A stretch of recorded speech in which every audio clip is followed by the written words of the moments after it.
Hey guys, what's up? So does fantasy inspire art or does art inspire fantasy? Is it that movie or that book that you read or watch inspire you to draw something, or even people that are artists, inspires them to actually draw things from that movie? Like somebody watching a Conan the Barbarian movie wants to draw barbarians fighting monsters and stuff like that, or people reading an Elric of Melniboné book, doing all of the Elric art that you see constantly on social media. Like there's just so many people drawing Elric. Red Sonja art, it's like, is that art inspired by fantasy, or is that fantasy inspiring the art? Is the person that's cosplaying Red Sonja at the Comic-Con, are they inspired by art, or are they inspiring art? Are they inspiring people to write stories? Are they inspiring people to make movies? Are the people that are drawing fantasy scenes inspiring the next movie, the next novel, the next comic, the next cosplay, the next game, or is the next game inspiring the next portrait, picture, painting, digital or traditional? Which ways go? Like, what's inspiring what? Is art inspiring fantasy, or is fantasy inspiring art?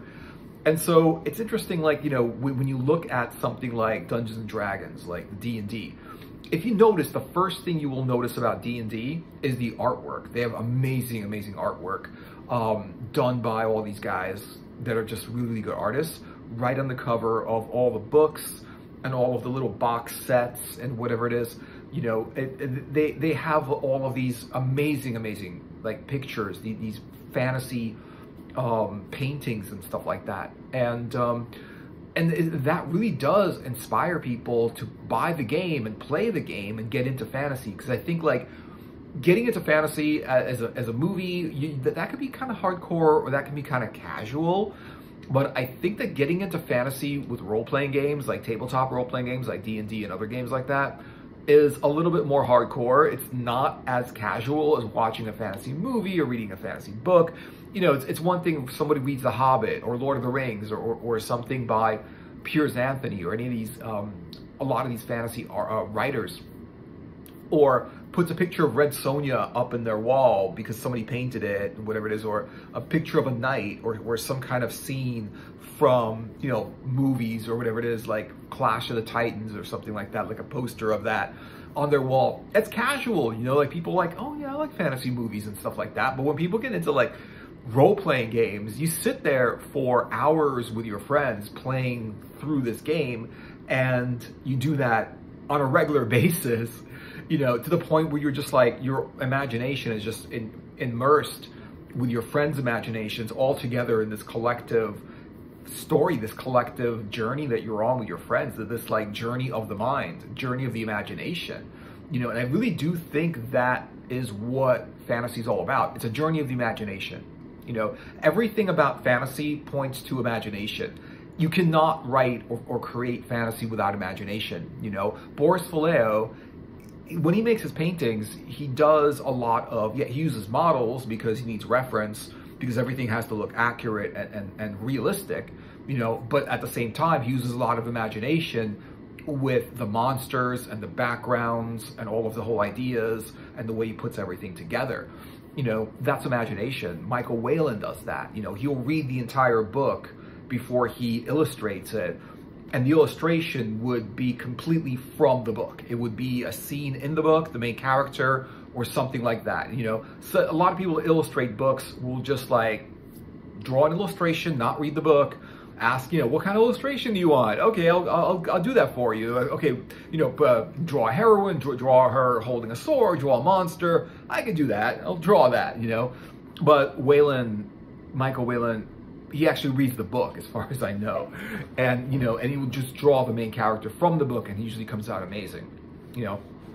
His art is inspired by the story he reads. All of the fantasy artists, they're fantasy fans. They're inspired by fantasy. They're gonna watch The Witcher. They're gonna watch all the fantasy, Merlin. They're gonna watch all these fantasy things. All of these like fantasy stories that like started back in the 70s or something, the really good movies, and into the 80s with Clash of the Titans and all the other stuff, and Conan, and then just like further and further down. This is a genre that has inspired art since the beginning, you know, like fantasy, fantasy, you know, basically like fantasy is stories, right? And whether that's mythology, religion, or just stories, you know, people will paint it. You know, even the Renaissance painters painted a lot of fantasy. You know, a lot of that stuff was mythology. But the thing about mythology is that, like, you know, they were stories. They were just stories that people were telling. I don't know if people looked at mythology like religion. I don't think they actually did, you know, because in the Renaissance, when they made all the Renaissance paintings, a lot of it are very, very fantasy based. They did dragons, they did swords, they did people with armor. They did a lot of fantasy based stuff. And, you know, mythology was so in the past that the stories that were once mythology became modern fantasy. You know, a lot of the stories now came from old mythology, because mythology basically was just a fantasy of the present back in the day. You know, and so that really did start a lot of fantasy, and people did start basically telling stories and writing stories about dragons and you know, King Arthur, all those things that actually happened at the time, or things like that were happening at the time, created one thing led to another. Magic swords. I don't know when the first magic sword, you know, it came out. Maybe it was Excalibur, maybe it was like before then, right? But it's interesting because, like, the paintings that people make, you know, inspire the stories that people write, you know? So a lot of people might be inspired by fantasy paintings, and that's, a lot of it's very, very compelling. Like the D&D paintings are really, really compelling. They get you to really get into the game, because the paintings are so cool. You know, when you go to a bookshop and you see the illustrations on fantasy books, they're so cool looking, they get you to read the book, right?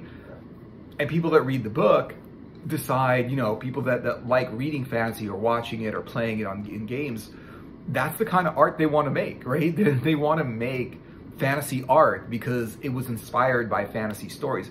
Fantasy art does inspire more fantasy art, and fantasy stories and you know, books and movies and whatever, and games, they inspire more books, movies, games, and comics, you know.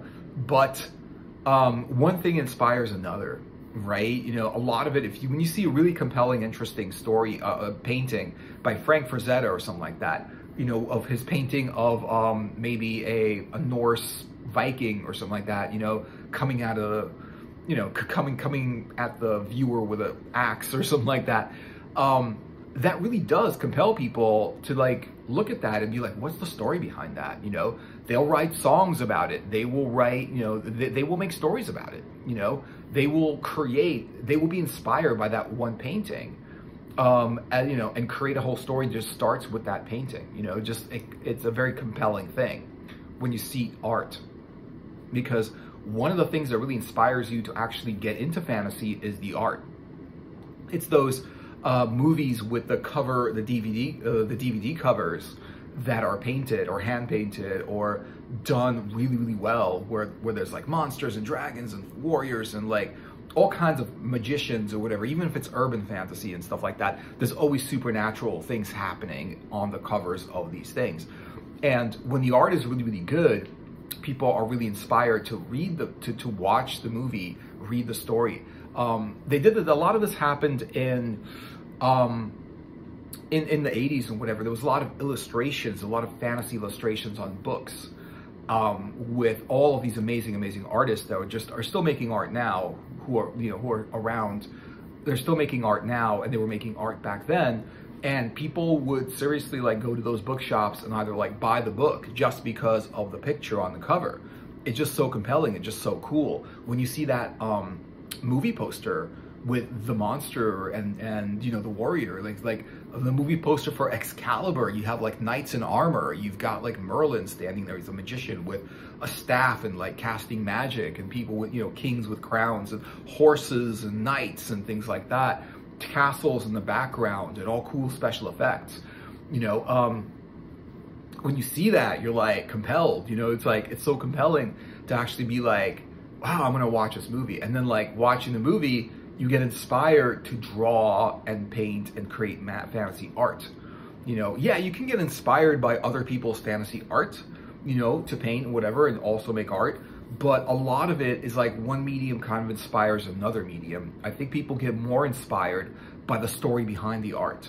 That makes them want to draw. That makes them want to go and paint a scene from that story. You know, that makes them want to draw something from that story. You want to draw your own version of Merlin, or your own version of Uther Pendragon, or King Arthur, or Lancelot, and, you know, all of Guinevere, and all of these, like, you know, characters from these stories. You know, when you read about elves, or even have a D&D adventure with elves, you know, people that get into D&D, I mean, they might get into it because the art is cool, you know, on the books and on the covers and all this stuff going on.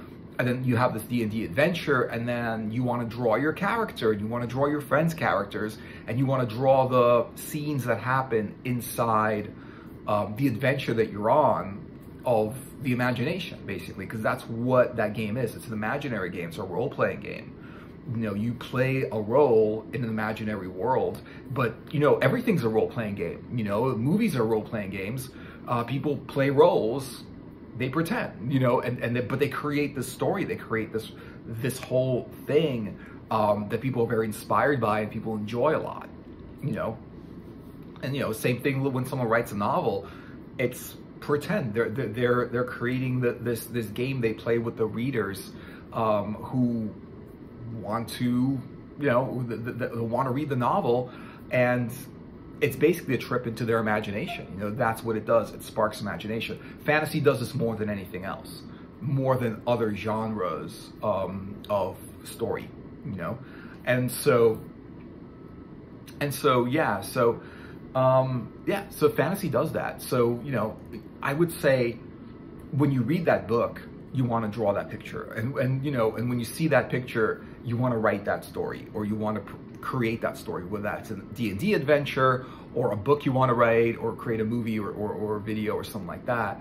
I think that, like, a lot of it is inspired through the art, and I think a lot of the art is definitely inspired through the story, you know?